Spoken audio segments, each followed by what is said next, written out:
As Ethan reached for a basket of ripe apples, he felt a gentle tap on his shoulder.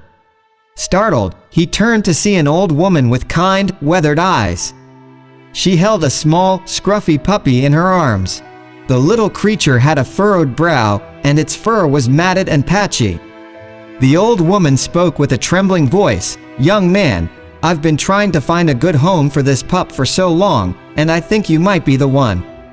Ethan was taken aback by the woman's plea. He had always loved animals but had never owned a pet himself.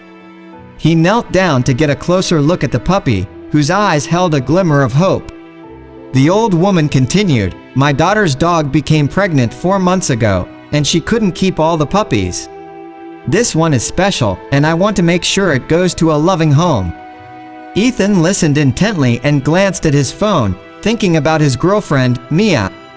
They had been dating for a while, and he had been hinting at the idea of moving in together, but Mia was hesitant.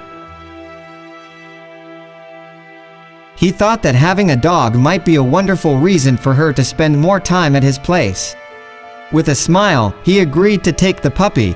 When Mia arrived, she was greeted by the sight of Magnus, who had already made himself at home.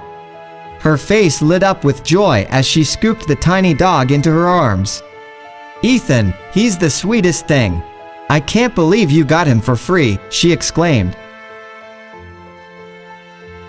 Ethan couldn't hide his own amazement. "I know, right? The old lady said he needed some treatment and had issues with his fur, but we'll take care of that." However, Mia's eyes sparkled with a mix of surprise and understanding. She gently examined Magnus's fur and then looked at Ethan with a grin. "Ethan, this isn't just any dog. Magnus is a Chinese crested, a rare and expensive pedigree breed." Ethan was taken aback. He had no idea what a Chinese crested was, let alone that they were a valuable breed. But that didn't matter to Mia. She had already fallen in love with Magnus, and her earlier hesitations about moving in together seemed to vanish. "I can't believe our luck," Mia said. "I've always wanted a dog like Magnus. Let's make him a part of our family."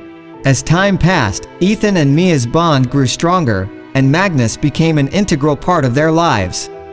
They often visited the market where they had first met the old woman, hoping to express their gratitude and maybe even offer something in return for the wonderful gift that had brought them together.